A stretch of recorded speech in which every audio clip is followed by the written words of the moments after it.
Welcome back, everybody. So it is Halloween. We finally made it. It's been a rough start today getting everything put out. For those of you who've been following along on our Facebook group, I had a bit of a setback, got stung by a bee, which I'm typically allergic, but I seem to be doing okay. Took a lot of Benadryl, which is going to hopefully not mess up my night too much, because I'm sure I'm going to get very sleepy very soon. I'm already kind of tired, but this is the display at the driveway, and we're going to just take a look around at everything that we've done. But first, we have my Happy Haunting inflatable that I got this year. I was kind of excited about that. Flanked by some of my tall ghosts here. I'm just going to move in while the traffic passes. And these are just some of the inflatables that I had up last year in my ghost alley that went down the driveway. As you can see, the white doesn't do too well if you get leaves or anything on it. It's a little bit stained, and they were very dirty because the hurricane passed through the other day, and then we've had really high winds here in Georgia for the last few days. So that's played havoc with our inflatables, but they're standing right now, and we're going to see how they last. But definitely, like I said, the leaves and the dirt have really done a number on them. I'm a little disappointed about that. Let's go ahead and walk down, and we will see some of the rest of the display.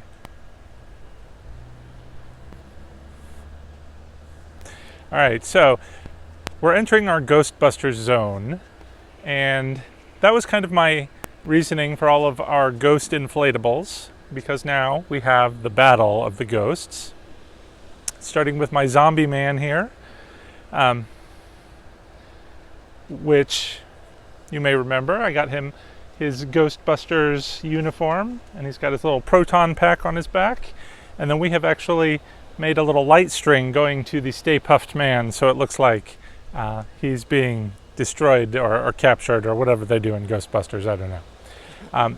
So that was a little bit of a challenge, getting him to stay up because the cords are very heavy. So you may have noticed behind him we've got a pole sticking up out of the ground, and it's kind of using fishing line to tether him up. Otherwise he keeps wanting to fall forward, much like the rest of my inflatables wanting to keep falling down.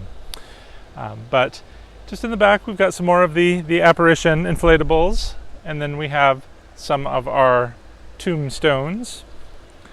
But as we move down the line a little bit, now here, if it was any other year, it would be the entranceway to the haunt, but right now it's blocked off with my candy table, so when the trick-or-treaters come tonight, they're just going to collect their candy from the table.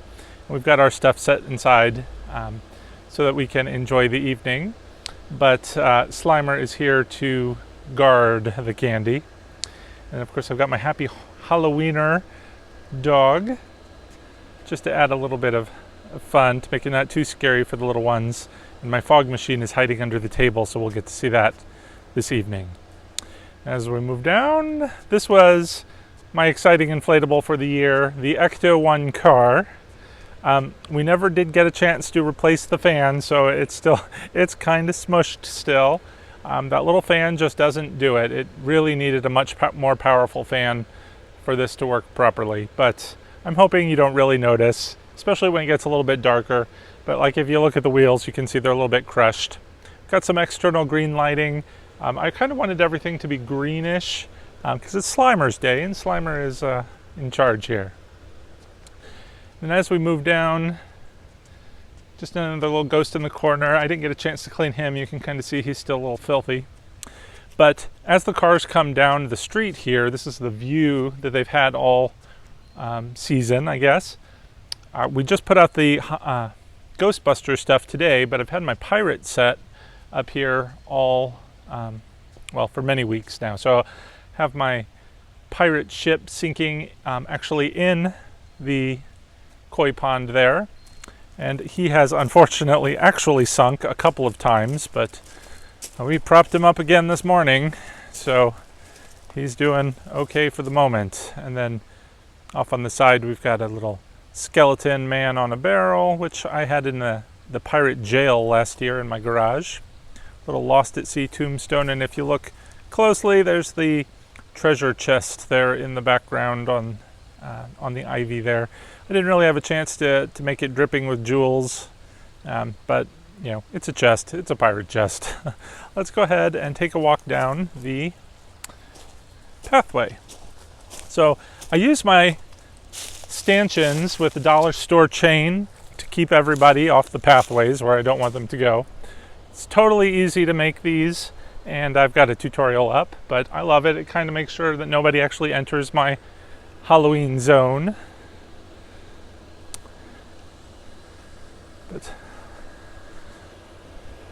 But if we were on a normal year to go through, they would enter through the center here and into my inflatable castle, which if you watched my video before, I could never get to stand up. So let's take a look inside. I'll show you what I did. We built this PVC frame that goes all the way down and around, and it really helps make it sturdy, and it has only fallen down once today. So we're keeping our chairs in here, our extra supplies for... What was that? Oh. So as we make our way through, we're coming into kind of just a tiny little bit more of the cemetery. It's just filler space. Now, this walkway area is not really part of my display this year.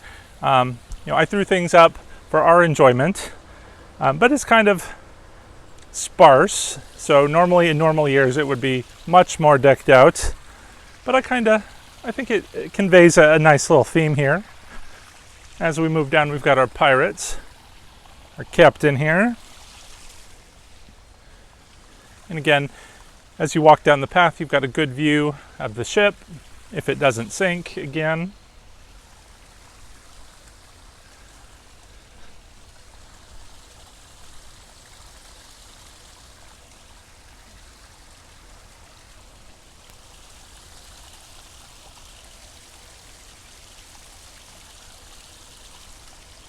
And then just some of the other pirates I got last year hanging out. We've got a guy on the bridge, a couple of guys over here. My mermaid is on the fountain off to the side.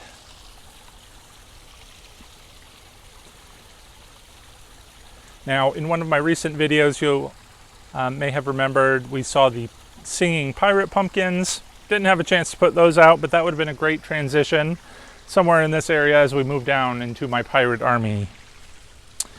But before we get there, I did have my skeleton fountain. I didn't get a chance to do a video on him, but you probably saw him in my walkthrough last year. Again, you can see a lot of the staining on his shirt. Again, you don't want to leave leaves on your props because they're awful, but in my house, you can't avoid it. There are leaves everywhere. And then we have our pumpkin army.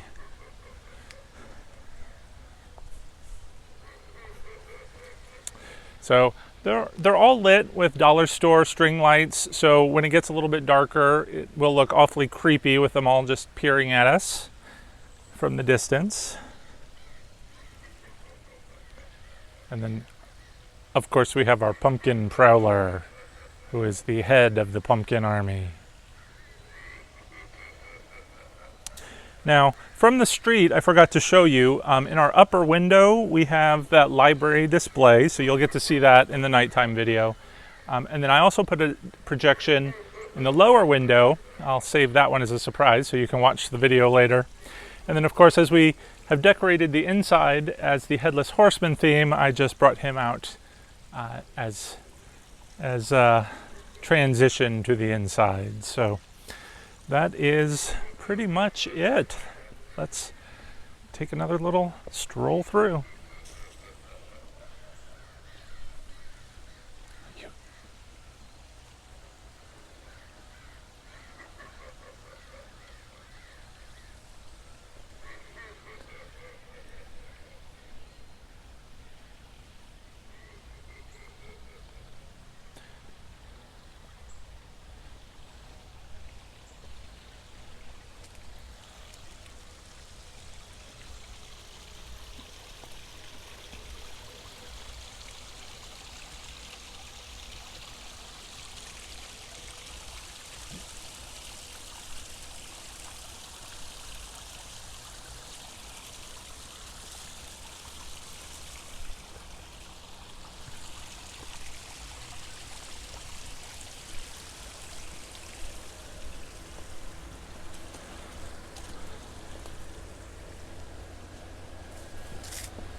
All right, I want to thank you once again for walking the Boddy Creek Manor 2020 haunt, and thank you for keeping up with me all year and all season as we made our way to this point. Hopefully next year we'll have a much better opportunity to do a more extensive display, but I hope you enjoyed it this time.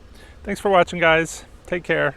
Till next time, stay safe and happy haunting.